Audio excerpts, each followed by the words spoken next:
Bismillahirrahmanirrahim. Assalamualaikum warahmatullahi wabarakatuh. Waalaikumsalam warahmatullahi wabarakatuh. Bismillahirrahmanirrahim. Alhamdulillahi rabbil alamin. Asyhadu an la ilaha illallah wahdahu la syarika lahu wa asyhadu anna Muhammadan abduhu wa rasuluh.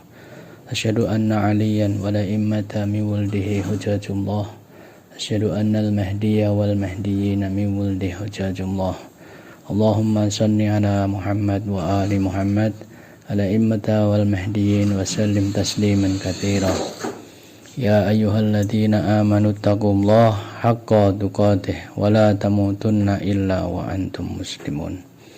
Wa may yattaqillaha yaj'al lahu makhraja wa yarzuqhu min haitsu la yahtasib. Subhanaka la ilma lana illa ma 'allamtana innaka antal alimul hakim. Alhamdulillahi rabbil alamin.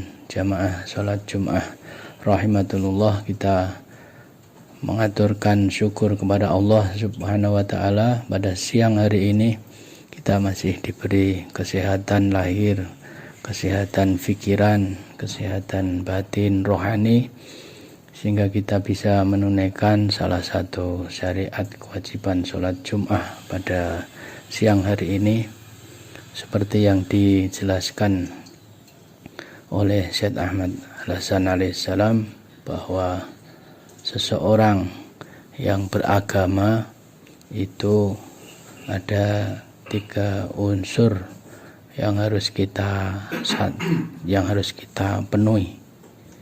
Jadi ada 3 hal yang harus kita penuhi dalam kita menjalani agama. Yang pertama adalah ma'rifatullah, mengenal Allah Subhanahu wa taala. Bagaimana Allah menjadi pusat tujuan dari semua kegiatan yang kita laksanakan. Jadi apapun yang kita laksanakan, apapun yang seorang hamba laksanakan, maka harus ada unsur ma'rifah Allah Subhanahu wa taala. Kemudian yang kedua adalah ma'rifah hujjah Allah, ma'rifah utusan Allah. Kenapa unsur ini menjadi bagian yang kedua? Karena hanya dengan mengenal hujjah Allah, hanya dengan mengenal wakil Allah, maka itulah yang akan membawa pada Allah yang sebenarnya. Maka apapun ilmu-ilmu, apapun selain kebenaran yang disampaikan oleh utusan Allah, maka itu masih ada relatifnya.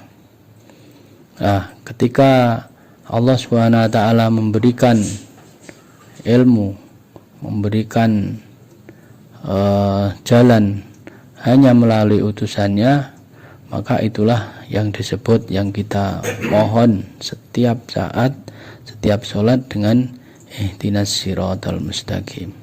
Ya Allah, tunjukilah kami, tunjukilah saya jalan yang benar. Setiap kita baca Al-Fatihah, baik dalam sholat maupun di luar sholat, maka itu adalah sebagai permohonan kepada Allah Subhanahu wa taala untuk ditunjukkan kepada siratal mustaqim, jalan yang lurus. As-siratal mustaqim, jalan yang lurus, itu adalah hujjah Allah. Yang disebut siratal mustaqim dalam Al-Quran, jalan yang lurus, itu bukan benda, juga bukan pemahaman, tapi siratal mustaqim itu adalah orang. Siapa siratal mustaqim? Hujjah Allah. Jadi siratal mustaqim itu hanya ada satu.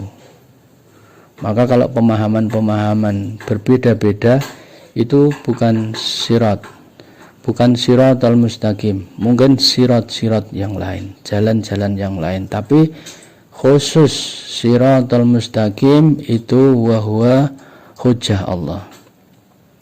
Maka doa-doa yang kita panjatkan setiap dalam sholat yang ada bacaan ihdinas siratal mustaqim, itu kita memohon kepada Allah Subhanahu wa taala untuk diantarkan, dikenalkan kepada hujjah Allah, kepada wakil Allah. Kenapa harus wakil Allah? Karena wakil Allah itu seluruh ilmunya yang ngajari Allah. Jadi tidak ada berpikir sendiri, ngotak-atik, tidak ada. Nafsir juga tidak ada. Karena seluruh ilmunya, ilmu dari hujjah Allah itu adalah pemberian pengajaran dari Allah Subhanahu wa taala. Kemudian unsur yang ketiga yang perlu kita adakan, perlu kita hubungkan diri kita adalah syariat yang dibawa oleh hujjah Allah. Maka syariat-syariat itu perlu untuk dipelajari, perlu untuk diamalkan secara bertahap sesuai dengan kemampuannya masing-masing.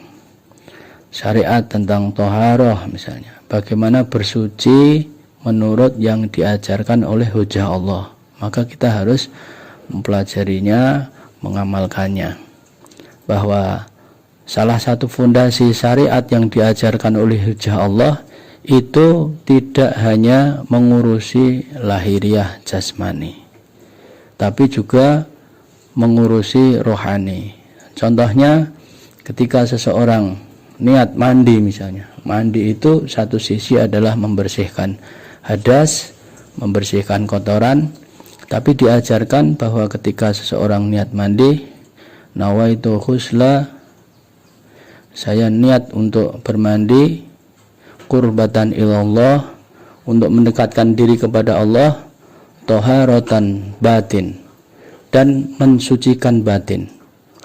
Maka syariat yang diajarkan oleh hujjah Allah, yang diajarkan oleh khalifatullah, yang diajarkan oleh wakilnya Allah, itu syariat sekecil apapun itu juga selain untuk urusan jasmani, urusan duniawi, juga sekaligus urusan ukhrawi.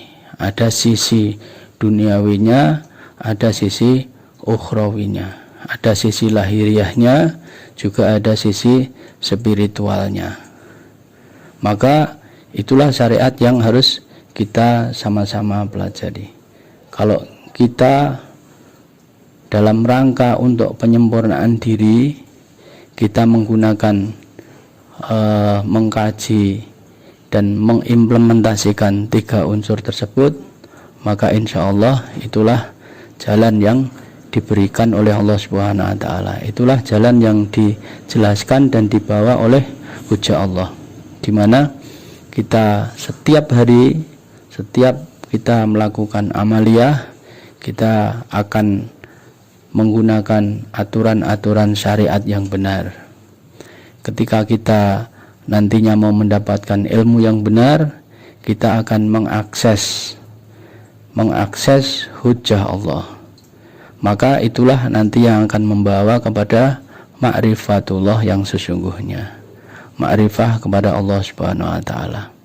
Jangan dikira bahwa ilmu itu tidak akan ditanyai, bahwa hisab pada yaumul qiyamah itu tidak hanya terkait dengan harta benda, tapi juga terkait dengan keilmuan. Kalau harta benda itu terkait dengan dari mana, bagaimana mendapatkannya, untuk apa dibelanjakan harta bendanya, maka ilmu seseorang itu akan dihisab. Yang pertama, ilmu Anda bersumber dari mana, itu akan dihisab, akan ditanyakan, akan dimintai pertanggungjawaban.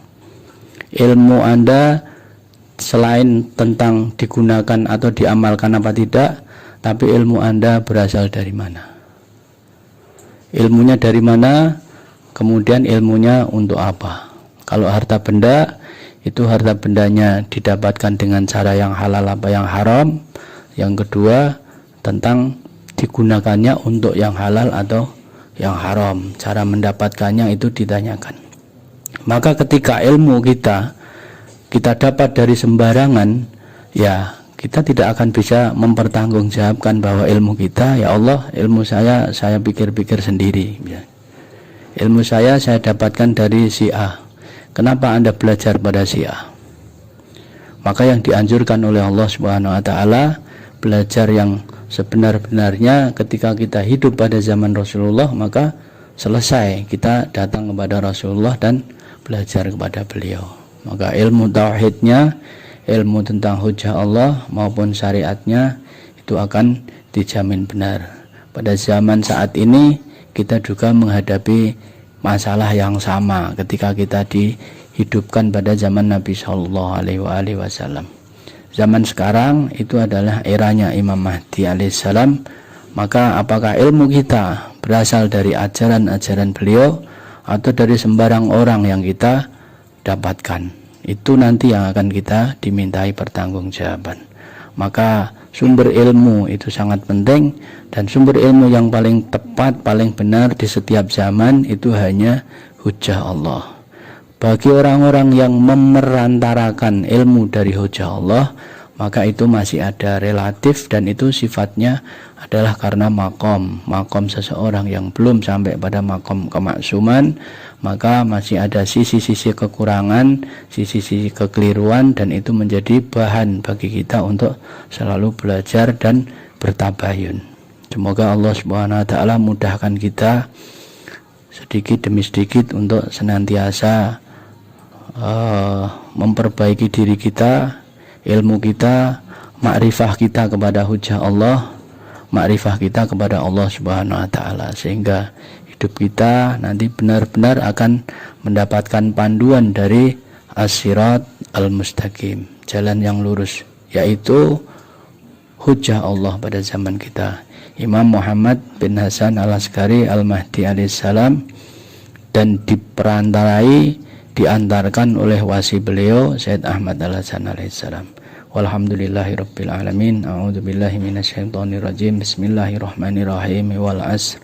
Innal insana lafi khusr illa alladziina amanu wa 'amilus shalihat wa tawassaw bil haqq wa tawassaw bis sabr. Walhamdulillahirabbil alamin. Innallaha wal malaikatahu yusholluna 'alan nabi ya ayyuhalladzina amanu shallu 'alaihi wa sallimu taslima. Allahumma shalli ala Muhammad wa ali Muhammad al-a'immah wal mahdiin wa sallim tasliman. Allahumma shalli ala Muhammad wa ali Muhammad al-a'immah wal mahdiin wa sallim tasliman. Allahumma salli ala Muhammad wa ali Muhammad al-a'immah wal mahdiin wa sallim tasliman katsiran. Alhamdulillahirabbil alamin. Asyhadu an la ilaha illallah wahdahu la syarikalah wa asyhadu anna Muhammadan abduhu wa rasuluh. Asyhadu anna aliyan wa la immata min wuldi hujjatullah. Asyhadu anna al-mahdiyya wal mahdiyina min wuldi hujjatullah. Allahumma shalli ala Muhammad wa ali Muhammad ala immah wal mahdiyin wa sallim tasliman katsira. Jamaah salat Jumat rahimatullah. Ad-dinu huwa ar-rijal, bahwa agama itu adalah seorang laki-laki. Artinya bahwa agama itu adalah seorang utusan Allah. Maka seseorang yang telah ditunjuk oleh Allah Subhanahu wa taala, yang telah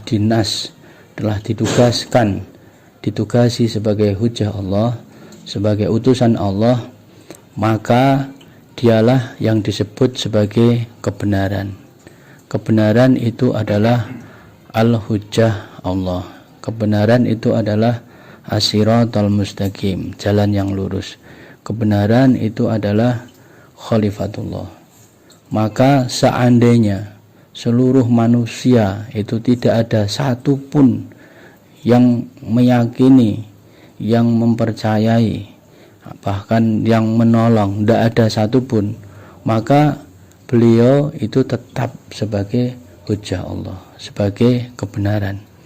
Maka kadang-kadang orang-orang yang dihembuskan oleh pemikiran-pemikiran iblis, pemikiran-pemikiran barat, maka itu dengan mengiming-imingi atau mempengaruhi pemikiran-pemikirannya bahwa ketika seseorang itu pengikutnya sedikit, sudah ada pengikutnya. Ketika seseorang itu pengikutnya sedikit, maka itu diklaim sebagai sebuah kesalahan. Tidak mungkin kebenaran itu pengikutnya sedikit katanya, kata mereka. Dan itu menyalahi apa yang menjadi sunnah Allah dan ketetapan Allah. Bahkan ekstrimnya, tidak ada seorang pun di dunia ini yang mengimani Rasulullah Shallallahu Alaihi Wasallam, maka Rasulullah juga tetap sebagai sumber kebenaran, sebagai alat kebenaran. Bahkan dakwahnya para utusan-utusan Allah pada zaman-zaman dahulu itu hanya sedikit para ansor-ansornya, hanya sedikit para pengikutnya. Maka itu bukan menjadi halangan bagi kita, bagi para orang-orang yang mencari kebenaran, orang-orang yang ingin membela hujah Allah, maka itu bukan menjadi suatu halangan. Bahkan itu menjadi penyemangat bagi kita untuk senantiasa lebih semakin bersemangat untuk bermakrifah kepada Allah, makrifah kepada hujjah Allah, dan kita memperbaiki diri kita. A'udzubillahi minasyaitonirrajim. Bismillahirrahmanirrahim. Alhamdulillahirabbil alamin. Allahumma shalli ala Muhammad wa ali Muhammad ala immah wal mahdiyin wa sallim tasliman katsira. Allahumma kun li waliyyikal hujjat ibnil Hasan salawatuka alaihi wa ala abaihi wa abnaihi fi hadhihi sa'ah wa fi kulli sa'ah waliyan wa hafidhan wa qa'idan wa nasiran wa dalilan wa ainan hatta tuskinata arduka taw'aw wa tumatti'ahu fiha tawila wa ja'alna min ansarihil muhlasin. Allahumma ighfir lana dzunubana wa liwalidina warhamhuma kama rabbayana shaghira walil mu'minina wal mu'minat wal muslimina wal muslimat al ahya'i minhum wal amwat innaka sami'un qaribun mujibud da'wat walhamdulillahi rabbil alamin. Wassalamualaikum warahmatullahi wabarakatuh. Waalaikumsalam.